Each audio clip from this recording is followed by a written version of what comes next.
My research journal slips from my hands, pages fluttering across the polished oak floor of Father's study like scattered thoughts. The family portrait freshly delivered and propped against his massive desk tells the story without a single word. There I am, or rather there I barely am, a figure painted deliberately in shadow, almost blending into the dark mahogany paneling behind the family. Father stands proud and centered, Mother elegant beside him, and Vivian radiates in a splash of golden light that makes her the unquestionable focal point. "Oh Celine, I didn't realize you were in here." Mother's voice floats from the doorway. I don't turn immediately, my eyes fixed on the artist's note in the bottom corner, as requested by the Hammond family, central focus on Vivian. The words burn into my vision. "The portrait arrived early," I say, my voice steadier than the trembling in my fingers, "just in time for tonight's dinner celebration." Mother glides into the room, her practiced apologetic smile in place, the one that never reaches her eyes. She stands beside me, admiring the portrait with a satisfied nod. "Margaret really captured our essence, don't you think? Our essence, as if my near invisibility is somehow essential to who we are as a family." 3 weeks ago we sat around the dining table discussing this very portrait. Father's voice boomed across the imported tablecloth. "Vivian will be featured prominently as the face of Hammond Industries' future." No one questioned it, no one looked my way. Later, as we dispersed, Mother caught my arm. "Wear something simple for the sitting, dear," she'd suggested, voice honey sweet, "so you don't distract from your sister." Now, staring at the finished product, I understand what something simple really meant: become the wallpaper. Why am I deliberately diminished in the portrait? The question leaves my lips softly, not as an accusation, but a genuine inquiry. My 32 years have taught me that direct confrontation only makes them defensive. Mother sighs, straightening a pearl earring. "Don't be dramatic, dear, we all have our roles, yours just isn't in the spotlight." The casual cruelty lands like a physical blow. 30 years of similar dismissals flash through my mind: science fair victories, unacknowledged research breakthroughs met with polite disinterest, achievements systematically overshadowed by Vivian's more marketable accomplishments. My hands stop trembling. With deliberate calm, I reach for my phone and snap a photograph of the portrait. "What are you doing?" Mother asks, a note of alarm in her voice. Before I can answer, Father's footsteps echo in the hallway. He strides in, eyes immediately lighting on the portrait. "Excellent, it's here." He circles the painting, nodding with approval. "Vivian will love this." "Where is she?" "Someone find Vivian." He hasn't acknowledged my presence despite standing 3 feet away. Mother shoots me a warning glance, silently commanding me not to create a scene before tonight's unveiling ceremony. I bend down to gather my scattered research papers, my movements unhurried and methodical. This portrait isn't a surprise, it's merely physical evidence of what I've always known. I am the Hammond who exists in the margins, allowed a place in the family provided I don't ask for equal light. Father continues discussing the portrait's placement for the ceremony, planning the optimal lighting to showcase Vivian's prominence. If I speak up now, object to my treatment, I risk losing even this tenuous connection to my family. The foundation grant that partially funds my research hangs in the balance. Father never makes explicit threats, but consequences have always followed disobedience. I tuck my journal under my arm and straighten my spine. The realization settles over me with strange clarity. This portrait is nothing new, it's simply the first time they've made visible what has always been true. They see me as a shadow, an afterthought to the golden child. The question now is whether I'll continue to accept that role. And for the first time in 32 years, I'm not certain that I will. Half an hour later, my fingers hover over the doorknob to Vivian's study. I need to borrow her leather portfolio for tonight's unveiling, a simple errand that shouldn't require the deep breath I'm taking. Through the mahogany door, her voice carries with practiced projection. "Yes, just feature me and Dad in the magazine spread. My sister isn't really part of the company narrative." My hand falls away from the door as if burned. Blood rushes from my face, leaving numbness in its wake. I steady myself against the wall, swallowing hard against the sudden acrid taste in my mouth. "We want to focus on the direct line of succession," Vivian continues, voice honey smooth. "The readers of Business Frontier won't care about a researcher who isn't involved in day-to-day operations. I've suspected this orchestrated erasure for years, felt it in sideways glances and conversations that stopped when I entered rooms. But hearing it stated so plainly, so casually, as if my exclusion is merely practical rather than deliberate, makes my knees weak. The words echo in my head as I walk woodenly back to my room. Every memory reshapes itself. The company newsletter that mentioned Vivian's community service, but omitted my research breakthrough, the annual reports where my contributions vanished between drafts, father's introductions where I became my other daughter while Vivian received her full credentials. Not accidents, not oversights, policy. Later that night the pre-unveiling dinner stretches before me like an elegant minefield. Crystal catches the light from the chandelier, creating prisms across white linen. Mother has orchestrated the seating with surgical precision. Father, mother and Vivian clustered at the head with Thomas Reynolds, editor of Business Frontier, while I'm exiled down the table between cousin Edith, who's hard of hearing, and Uncle William, who's been asking me about my college plans for 15 years despite my doctorate. Our Vivian has shown exceptional leadership, father announces, raising his glass, which is why the board has unanimously approved her promotion to executive vice president effective immediately. Applause ripples around the table. I join, automatically, muscle memory taking over while my mind catalogues another deliberate step in my systematic removal from the family narrative. Mother reaches into her evening bag, and to mark this special occasion she produces a velvet box, aged and familiar. The Hammond sapphires passed down through generations of Hammond women who lead with distinction. I recognize grandmother's necklace immediately, the one she once told me would someday be mine because you have the Hammond intelligence. Mother fastens it around Vivian's neck, the sapphires nestling against her collarbone, like they belong there, perfect for you to wear at the portrait unveiling. Mother adds, her eyes flickering briefly, deliberately toward me. Reynolds leans forward, wiping his mouth with his napkin. And you must be. His eyes settle on me with the polite interest reserved for strangers. Are you new to the family business? The question lands like a slap.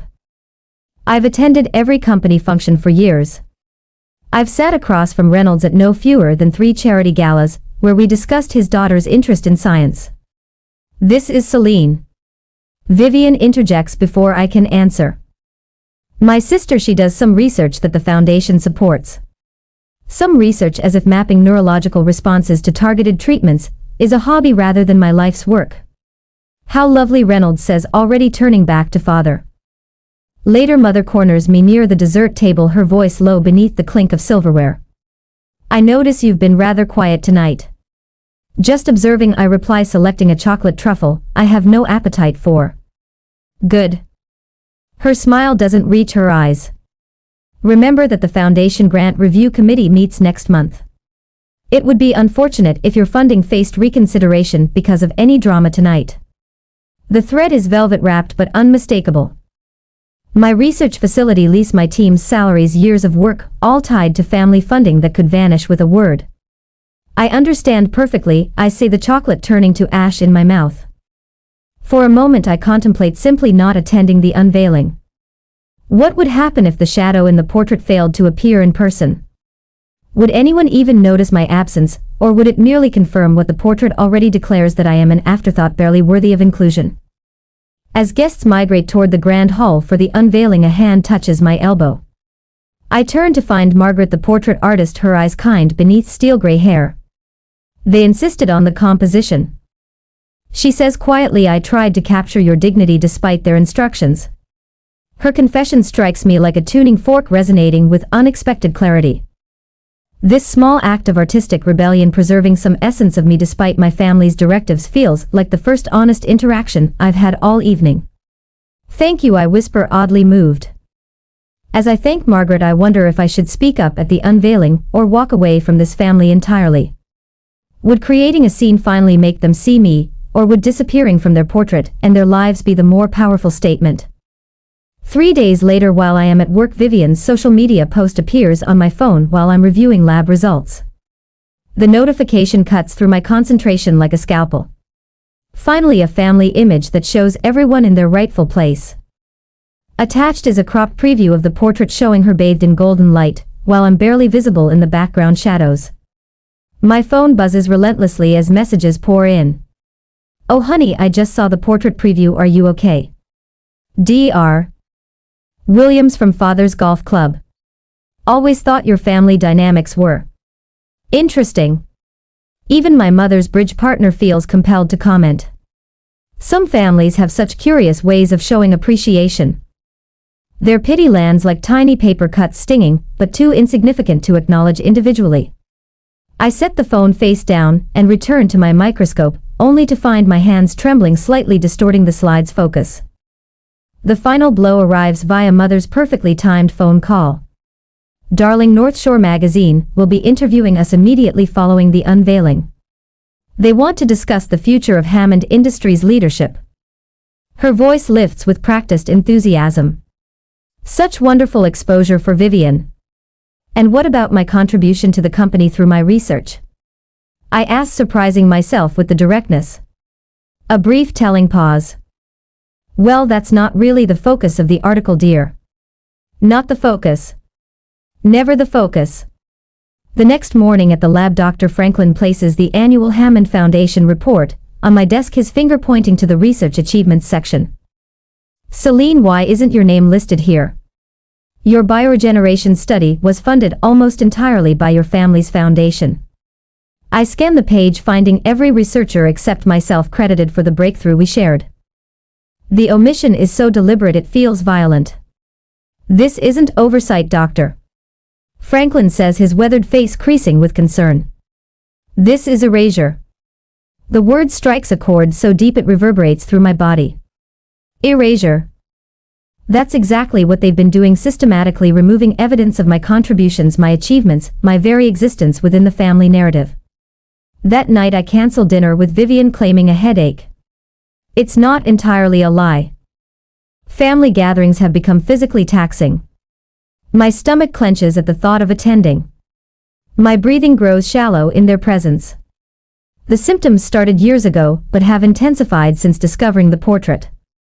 Instead of suffering through another evening of carefully choreographed diminishment, I spread my journals across my apartment floor. Page after page documents my gradual removal. Photographs where I've been positioned at edges easily cropped out. Newspaper clippings of my achievements with my name deliberately omitted from family quotes. Emails discussing company events where my participation is never mentioned. I create a digital timeline, methodically organizing the evidence. 3 decades of systematic erasure documented with scientific precision. The pattern once assembled is undeniable. The unexpected happens 2 days before the unveiling ceremony. Barbara, father's secretary of 26 years, corners me in an empty hallway at Hammond Industries headquarters. Take this, she whispers, sliding a manila folder into my hands. Don't mention where you got it. Inside are yellowed newspaper clippings. My science fair victories, research breakthroughs, academic honors, all carefully preserved. In the margin of one, father's distinctive handwriting notes Celine's approach to cellular regeneration shows remarkable insight. He notices more than he shows, Barbara whispers before disappearing around the corner. The folder weighs heavily in my hands, not with vindication, but with something more complicated. The knowledge that recognition withheld is a deliberate choice, not an oversight. 2 days later, the dressing room before the unveiling ceremony hums with activity. Mother adjusts Vivian's emerald necklace while makeup artists apply final touches. I stand by the window wearing the charcoal gray dress I selected against Mother's suggestions for something more subdued. Celine, there you are. Mother approaches, her eyes flickering over my attire with barely concealed disapproval. When the photographs begin, please stand at the back. The magazine wants to focus on the direct line of succession. The direct line, as if I'm some distant relation, not their firstborn daughter. Something shifts inside me, a tectonic plate moving after years of pressure. The trembling in my hands stops completely. I've been standing in the back my entire life, I say, my voice steady and clear. I won't do it anymore. Mother's smile freezes. This isn't the time for dramatics. It's not dramatics to expect basic recognition from my own family. The words flow easily now, as if they've been waiting years to emerge. I'm Hammond Industries Research Director. My work has secured 3 patents for this company. I exist, Mother, whether you choose to see me or not. For once she has no practiced response. The silence between us expands, filling with 32 years of unspoken truths. Celine, she finally says, her voice softer, almost uncertain. What do you want? To be acknowledged, not placed in front, not given special treatment, just not deliberately erased. Something flickers across her face, recognition perhaps, or the first awareness of what they've been doing all these years. Before she can respond, the door opens. Dr. Franklin enters, followed by 6 members of my research team, all dressed in formal attire. Sorry to intrude, he says, though his expression suggests he's not sorry at all. We wanted to support our department head at this important event. Mother blinks in confusion. Department head? Yes, doctor. Franklin says firmly. Celine is the brilliant mind behind our breakthrough in cellular regeneration, the work that's bringing Hammond Industries its largest research grant to date. My team forms a protective semicircle around me, their presence a physical manifestation of my worth outside the family narrative. The ceremony begins in 15 minutes. One of the event coordinators announces from the doorway. I nod, feeling taller somehow. When I catch my reflection in the mirror, I barely recognize myself. Shoulders straight, chin lifted, eyes direct. For the first time in years, I maintain eye contact with my mother without looking away first. In my purse rests a folded speech, one I've prepared regardless of whether I'm invited to speak. The front page of a scientific journal embargoed until tomorrow, announcing a major grant my team has secured independently of Hammond family connections. The coordinator returns. They're ready for the family now. Mother extends her hand automatically, expecting me to follow her lead as always. Instead, I turn to my team. Shall we? We move toward the grand hall together. As the unveiling ceremony begins, I take an unexpected seat in the front row instead of my assigned place in the back, feeling the weight of stares, my family's confusion, my colleagues' approval.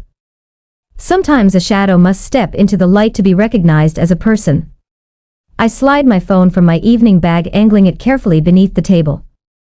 The camera captures father physically moving me aside as the photographer arranges the Hammond family in a semicircle around the portrait. No one questions his hands on my shoulders as he positions me 3 steps back from where Vivian stands, bathed in professional lighting. Perfect, the photographer calls. Now just the immediate family. The immediate family, as if 32 years of Hammond blood flowing through my veins somehow makes me less immediate than others. Mother, father, Vivian, center please, the photographer continues. I capture it all. Every dismissal. Every erasure. The shutter sound remains off as I document my systematic removal from my own family narrative.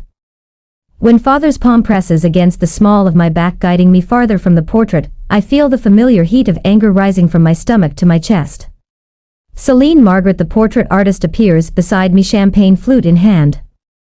I've been watching. It's her eyes meet mine, professional composure cracking to reveal something like empathy. I'm sorry, the composition wasn't my choice. I nod once, throat tight. I know. From the makeshift stage, Vivian's voice carries across the room. As the only Hammond pursuing meaningful achievement in the company. Her words drift over appreciative murmurs as I capture this moment to the lie preserved in digital permanence. Margaret winces visibly. Your sister certainly has presence. She's had plenty of practice, I reply, my voice steadier than the trembling in my fingers. Vivian concludes her speech to enthusiastic applause, then spots me hovering near the back wall. Her eyes narrow imperceptibly to anyone not trained by years of sisterly combat to recognize the microaggressions. Celine, are you still hanging around? Her voice carries just enough for those nearby to hear. We're doing the official family photos for the magazine spread. Something shifts in the room. Thomas Reynolds, the magazine editor who's been hovering near father all evening, turns toward me with sudden interest. Hammond, Celine Hammond, he says, as if testing the name. I don't believe we've been properly introduced. What exactly do you do in the family business? The question dangles in the air, a trap or an opportunity, I'm not yet sure which. I don't work for Hammond Industries.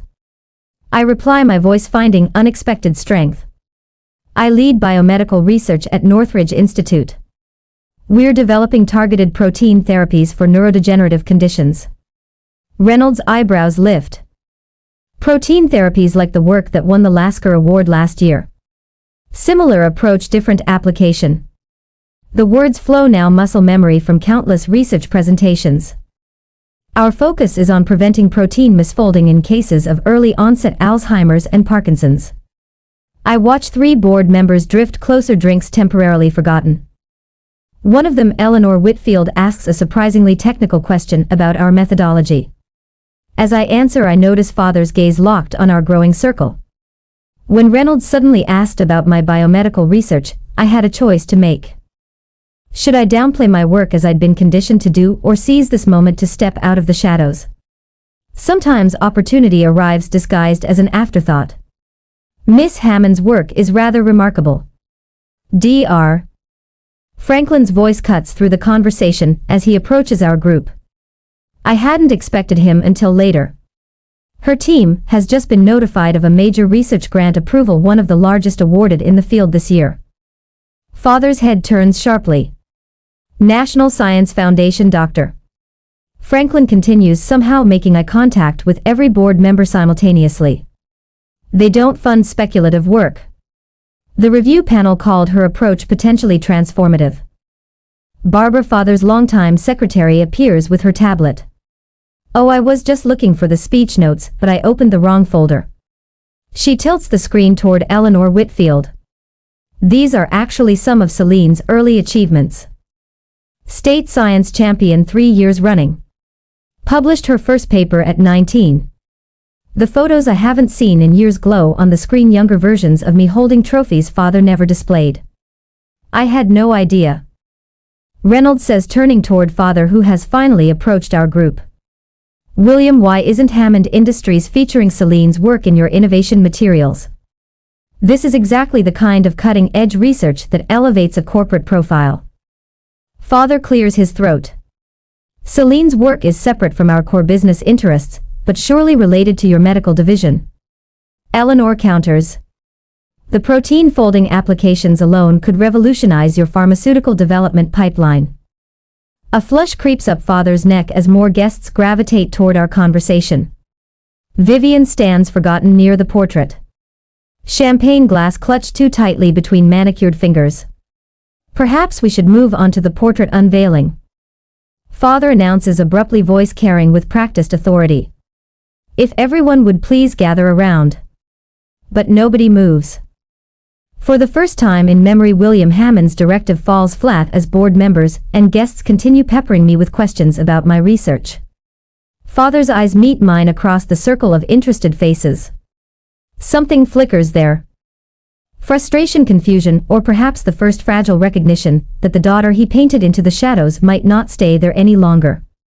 Father corners me by the refreshment table, his hand gripping my elbow with unexpected urgency. The portrait unveiling is minutes away, and the desperation in his eyes doesn't match his controlled smile. Celine, I've been thinking, he says, voice lowered to ensure our conversation remains private. We could commission a separate portrait of you for the research division hallway. I notice his eyes darting toward the cluster of board members who have surprisingly gathered around Dr. Franklin. They're nodding with interest as he describes my latest research protocol. A separate portrait. I repeat, watching Father's forced smile strain at the corners. Yes, something highlighting your academic contributions. His fingers tighten slightly on my arm. Something appropriate for the science wing. Appropriate, segregated, hidden away where the important people won't have to see it. That's generous of you, I say, keeping my voice steady. It island, he leans closer, his cologne the same scent he's worn for 30 years, suddenly cloying. Remember who funds your lab's building lease. The thread hangs between us, no longer implied but laid bare. For 3 decades this pattern has repeated. Conditional inclusion based on my compliance. The family portrait was merely its most visible manifestation. About that, I say, gently extracting my arm from his grip. Dr. Franklin approaches, timing his interruption perfectly.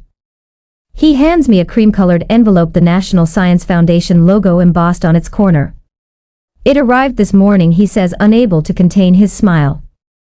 I thought you might want it for tonight. Father's eyes narrow on the envelope as I break the seal and unfold the official letter inside. The grant amount, $8 million over 5 years, seems to pulse on the page in bold black ink. I've been awarded the Biomedical Innovation Grant, I say, meeting Father's gaze directly. Full funding, independent oversight. I allow the implications to sink in. I don't need to be in your portrait to be visible anymore. I am. His face pales slightly, the mask of control slipping for just a second before he recovers. Well, that's unexpected news. For you perhaps. I tuck the letter into my pocket, but I've been working toward this for years. The master of ceremonies announces the portrait unveiling will begin momentarily. Father straightens his tie, a nervous gesture I've rarely seen. We should continue this discussion later, he says, already stepping backward. There's nothing more to discuss. I move toward the main hall where guests gather in anticipation. Mother fusses with the velvet covering draped over the massive portrait while Vivian poses near it for photographs. The technician I spoke with earlier catches my eye and gives a subtle nod. When called to make a few remarks before the unveiling, I approach the small podium with measured steps. Mother's confusion is evident. I wasn't on the speaking schedule. The Hammond legacy has always been about vision, I begin, so I'd like to share my vision with you tonight. I press the small remote in my palm. Behind me, the wall opposite the portrait illuminates with a projection a digital montage of my scientific journey. Laboratory images, team photos, breakthrough moments captured over years of work that my family never bothered to witness. Mother frantically signals the technician to cut the presentation, but Reynolds himself blocks her path, his attention fixed on the compelling images flowing across the wall. While the Hammond portrait shows one perspective of our family, I continue, my voice stronger than it's ever been in this house. I wanted to share another reality, one that exists beyond these walls. The final slide appears, the cover mock-up for next month's Scientific American featuring our lab's breakthrough treatment protocol. Reynolds Media Group publishes the magazine, a fact that makes Mother's face drain of color. Sometimes the most meaningful portraits aren't painted in oils, I say, but in the impact we leave on the world. Applause erupts, led by Dr. Franklin and spreading through the crowd. Board members and guests drift toward my presentation, asking questions about the research, while the family portrait stands momentarily forgotten under its velvet shroud. I catch snippets of conversation as I move through the crowd. Is she starting her own foundation? The Hammond girl's research could outvalue the family business in 5 years. Why isn't she more involved in the company? Father stands alone by the portrait, his expression unreadable as his gaze moves between the covered painting and my digital presentation. For 32 years I've tried to decipher that face, to find some hint of approval or pride. Tonight I realize it no longer matters what he sees. As I answer a board member's question about clinical trials, Vivian approaches from behind. Her fingers brush my arm, her voice dropping to a whisper only I can hear. We need to talk privately later. Her eyes hold something I've never seen before, uncertainty, perhaps even fear. The golden child suddenly looks tarnished in the light of my independence. I simply nod and turn back to my conversation, leaving her to wonder what I might say when we finally speak as equals. 6 months after the portrait unveiling, I stand before 24 investors in my expanded research facility. The polished presentation remote feels natural in my hand now, no trembling, no hesitation. Sunlight streams through floor-to-ceiling windows, illuminating the space I designed myself. The Hammond cellular regeneration protocol shows unprecedented success rates in clinical trials. I explain, advancing to a slide showing impressive recovery statistics. We expect FDA approval by next quarter. Dr. Franklin catches my eye from the back row and gives a subtle nod of approval. Once upon a time, I would have stared at my shoes during presentations, my voice barely audible. Now I command attention with the quiet confidence that comes from being truly seen.